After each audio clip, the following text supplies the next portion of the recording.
So please give a very warm welcome to Nicole Perlroth. I am Nicole Perlroth from the failing New York Times. I'll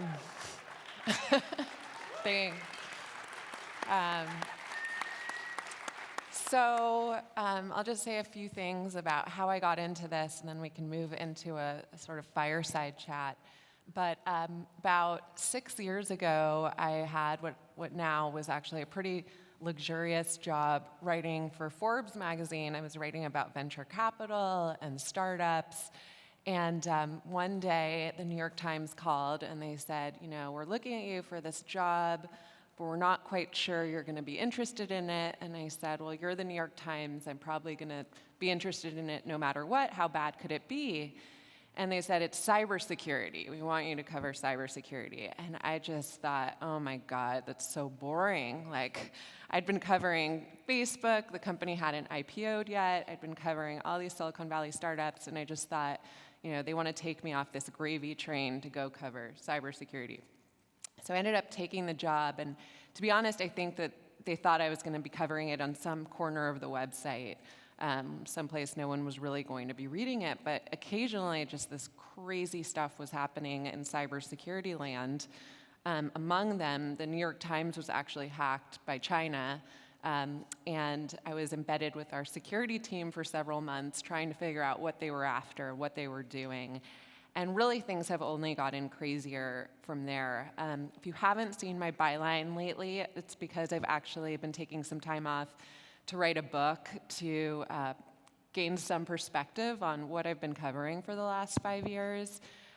One of the things that has just been fascinating to me on this beat is something that people are gaining a little bit more awareness of, but few people have really put this under the microscope, and that's the underground market for cyber weapons and the raw matter that make up cyber weapons, which are things like vulnerabilities in Apple code and Google code that get sold and traded not just to cyber criminals, but to nation states.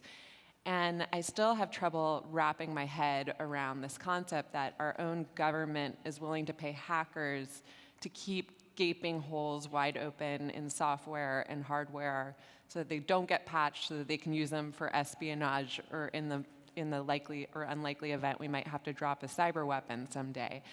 So for the past few years, I've been digging into this market in my spare time, and now I've been doing it while I've been on leave from the Times, and it's just a really fascinating space. And what's really sort of terrifying about this space is that the US government and our allies were the ones that really catalyzed this market, but it's spread so far around the world.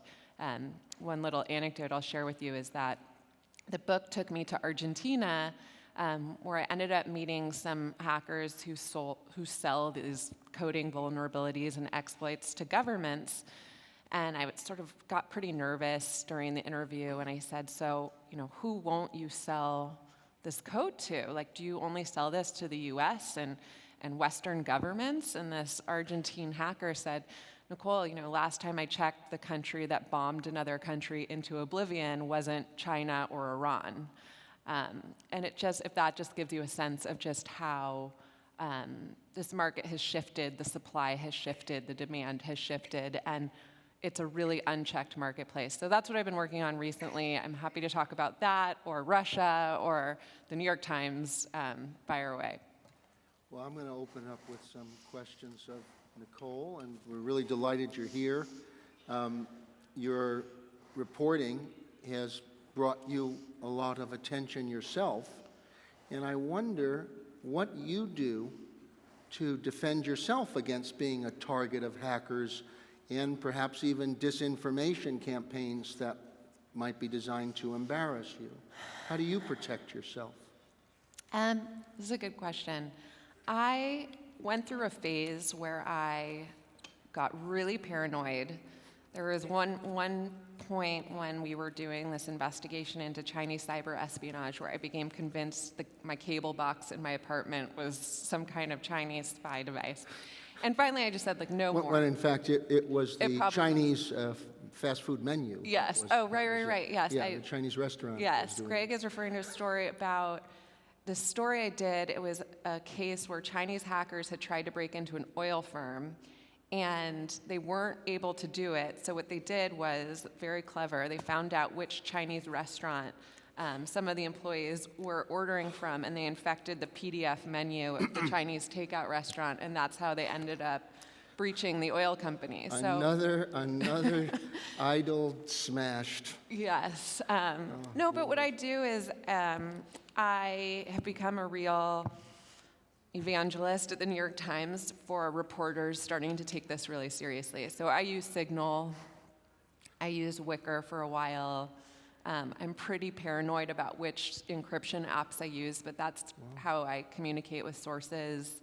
I have standing dim sum appointments on the first Wednesday of every month to meet with one of my sources. We just meet, we leave our devices at home. I mean, it's that kind of stuff. You know, it really has gotten to a point where you're so easily tracked, and if the government wants to know who you're talking to, there's so many ways to do it. And I think under the previous administration, it was something I was very cognizant of. You know, the Obama administration did prosecute more leak investigations than any other president totaled in history. And under this current administration, it's even scarier. So it's something I take really seriously. And for the most part, I try to do meetings in person, and I often leave these devices at home.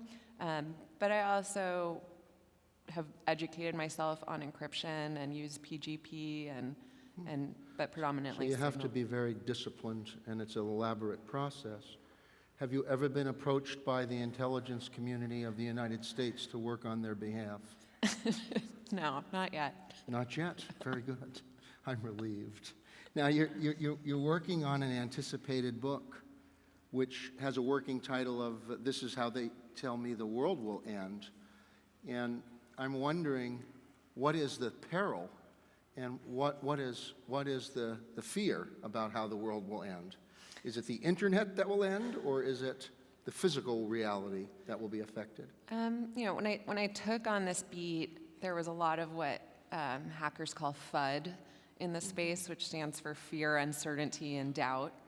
And it's something that a lot of security companies will tell you that we're about to have some power grid attack to scare you, but also to sell more of their mousetraps. And it just struck me as a lot of marketing, but the more I've gotten into this beat, the more I've realized just how vulnerable we are. So one thing that just strikes me is, you know, we only really sent the first messages over the internet 40 years ago. And, you know, already, if it's not already, your car will be connected to the internet, your baby monitor, your body, your refrigerator. And the potential for physical type cyber attacks is only going up.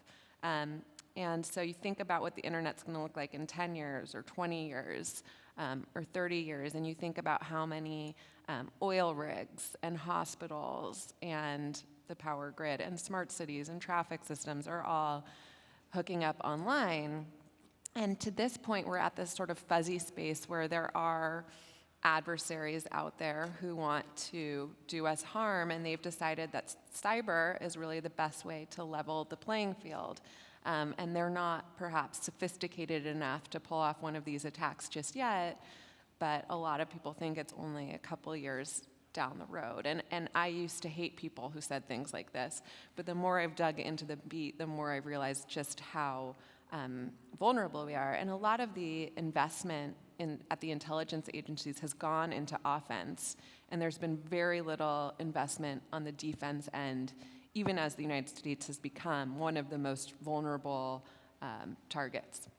So do you worry more about the Chinese, the Russians, or about our own government? Where would you put the priorities for concern?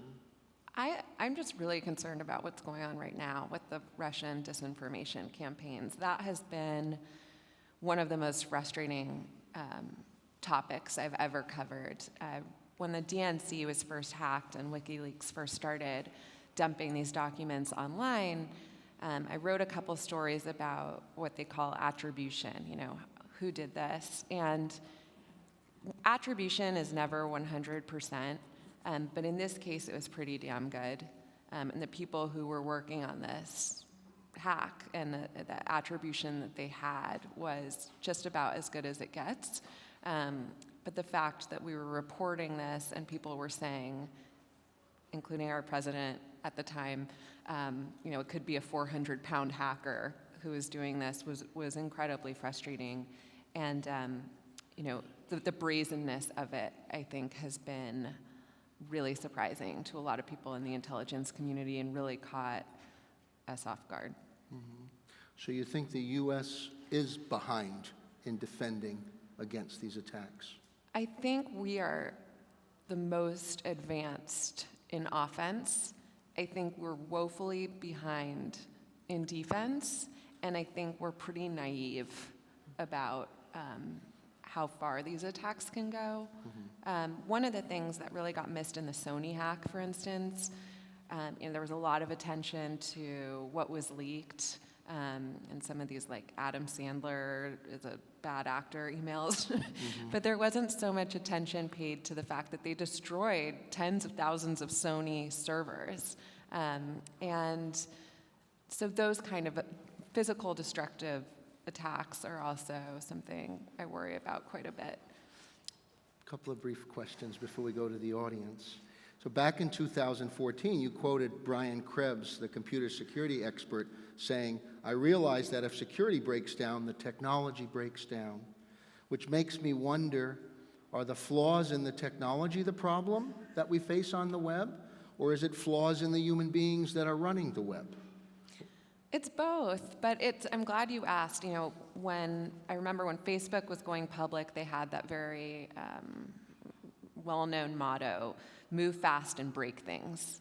And I was at Facebook a couple months ago, maybe a year ago, and I saw they had a new motto that they don't advertise as publicly, and it said, move slow and fix your shit.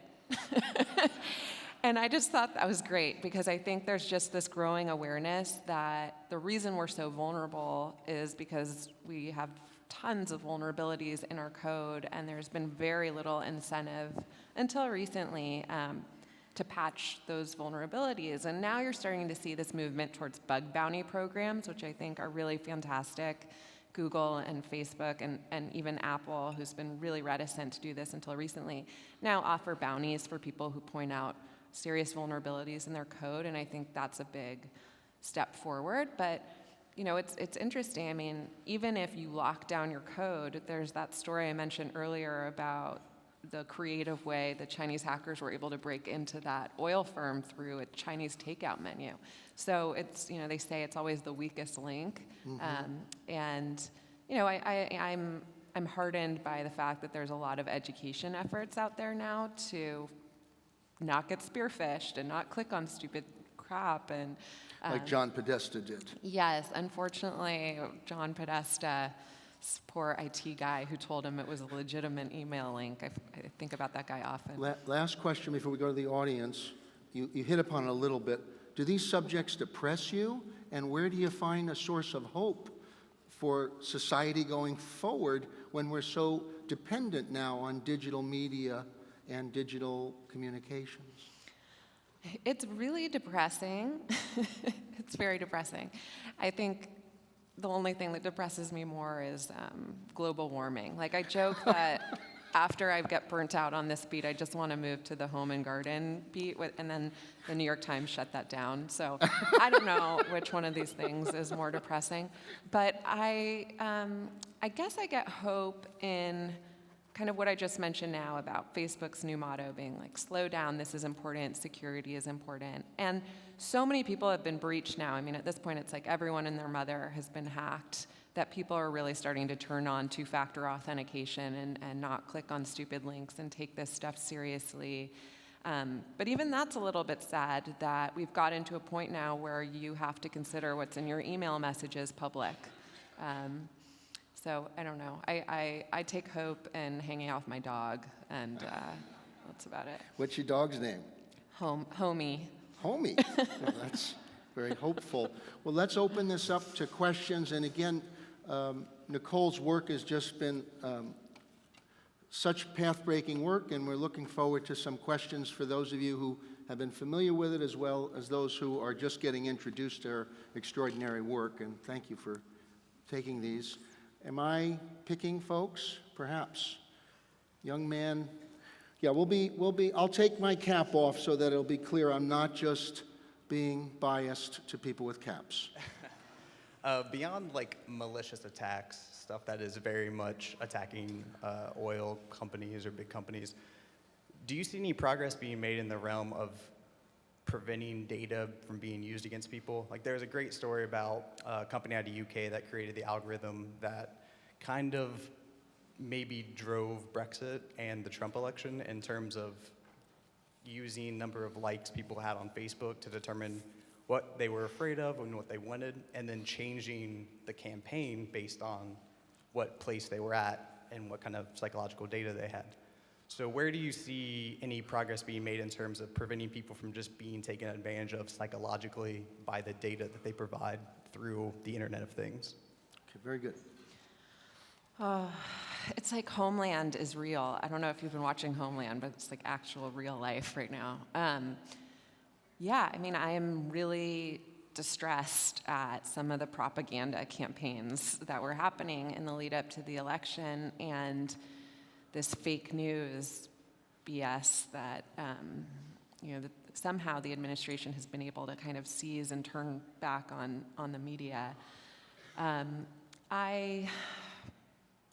I really feel like a lot of what's happening is sort of that the only answer to what's happening is just to improve our public education system, and that lack of investment in public education is finally coming back to bite us, that people can't decipher between what's fake news and propaganda and what's real news, and that there's just been this complete breakdown in trust of organizations and journalists like myself.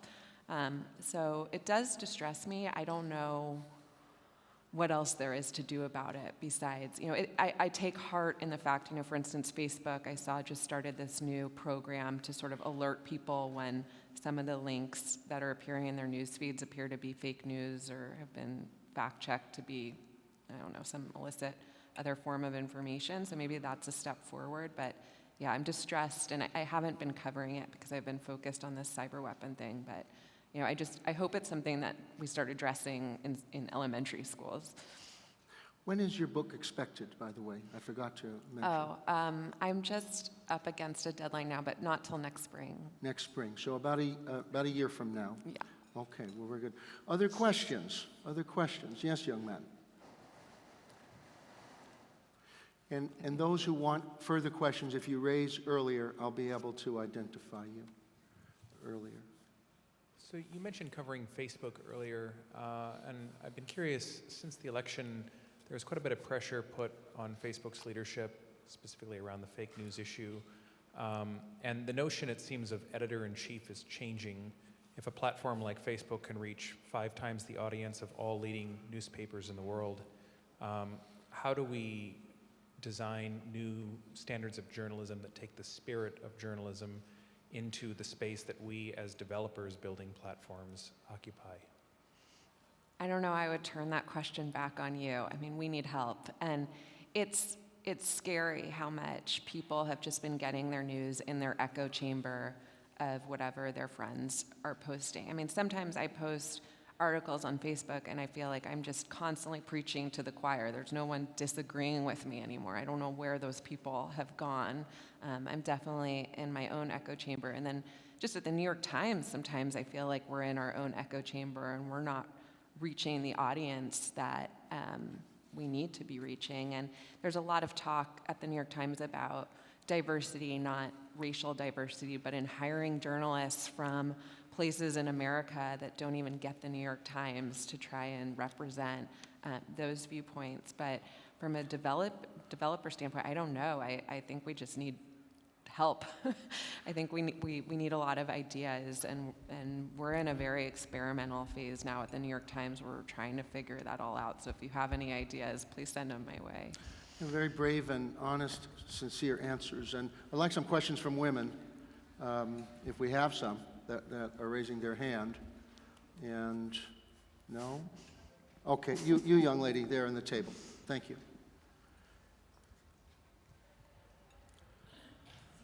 What elements do you use in your storytelling to make sure that a broader audience cares about cybersecurity? Because, like, as you mentioned, it may not be the most exciting topic for most consumers. I love that question. So when they were looking at me for this cybersecurity job, I was so excited to go to the New York Times and interview for this job, but I felt like I was the least technically qualified for this job. I certainly had not studied cybersecurity in school, and I didn't have a graduate degree, and a lot of the people who were covering this were really technical.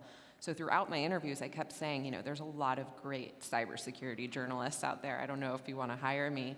And they said, well, we've been interviewing a lot of those people, and unfortunately, we have no idea what they're talking about.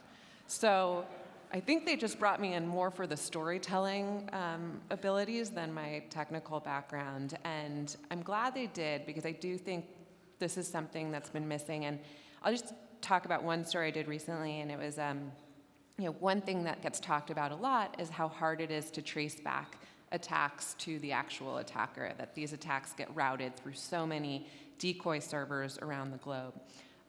So someone came to me and they told me that their business strategy was to go find these decoy servers, put sensors on them so they could see what the attackers were doing and who they were attacking from these proxy servers. And I said, okay, find me the most remote, quirkiest place where someone has hacked the server and is using it as a staging ground. So what they came back to me with was this welding shop in rural Wisconsin in the middle of these like horse pastures. So we went out to Wisconsin, and that was the story. You know, here we are in the middle of these horse pastures in Wisconsin eating cheese curds with these welders who just found out that the Chinese military has actually been in their backroom office server hacking Harvard University and the nation's top law firms. And so that was kind of a way of building a narrative around something that gets thrown around all the time, but people really don't have a strong mental image for it. So I don't know if that was successful, but it did get optioned by the Weinstein Group for a television series. So I'm really hoping they But actually the make benefit that. of fresh eyes and a sense, as you say, of the larger narrative, because people can get immune to this stream of hacking Yes, break-ins. yes. From the side, gentleman from the side. Hi. Hi. Impressive to meet you and hear about your background, Nicole. I was recently at the RSA in San Francisco, where we're based. So we work with American companies that are scaling up, some of them in this area, in cybersecurity and data privacy protection. And the main question we get as regards Germany specifically is, you know, looking at the European data privacy and security framework. And I wanted to know if you were familiar with that and whether you'd heard things from American companies as it regards Europe and the privacy security regulations that are now being, I guess, deepened or made more sharp. I can't think of the English word, that are being made a bit more strict.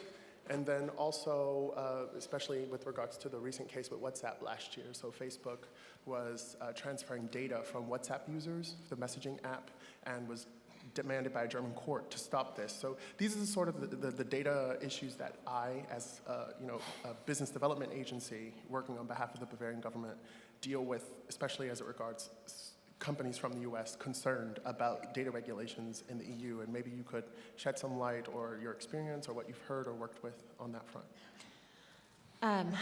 So my experience with regulations around cybersecurity in the United States has been one of just extreme frustration. Anytime someone's introduced a cybersecurity bill with teeth, it gets watered down by private interest groups who worry about there just being generally too much regulation. One of my favorites, actually, on this was the U.S. Chamber of Commerce was leading the charge against a cybersecurity bill in Congress that would have added more protections to critical infrastructure systems like the power grid and utility systems and gas pipelines.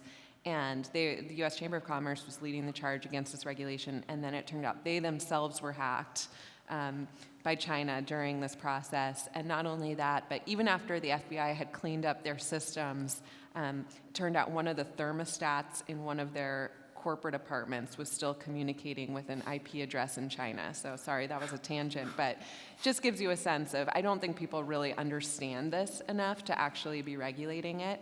And in the US, any effort to regulate has just been watered down by lobbying interests.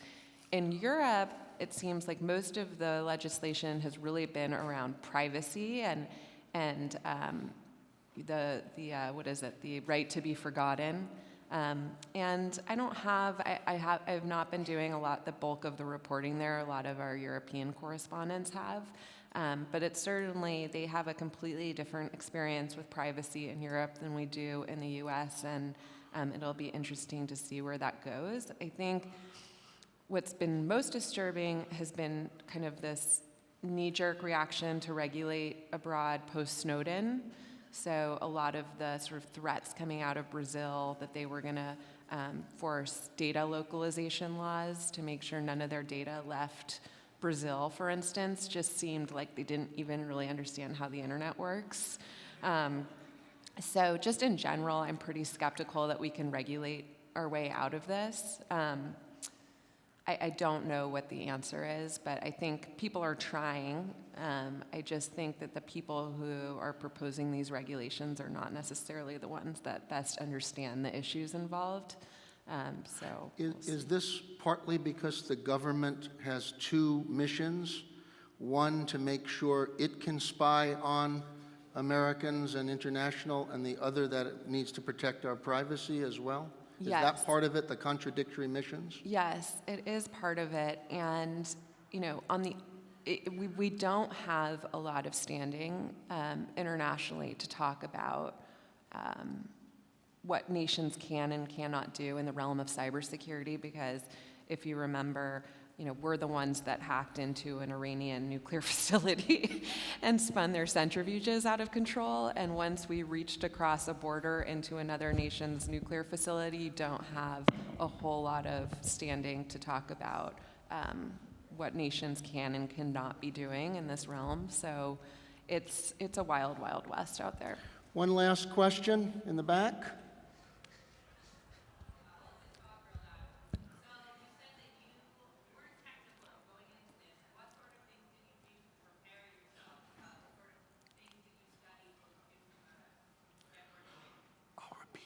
The Repeat question was, Yeah. I said I wasn't technical, so what kind of things did I do to educate myself on this beat? And thank God a bunch of hackers actually took me under their wing.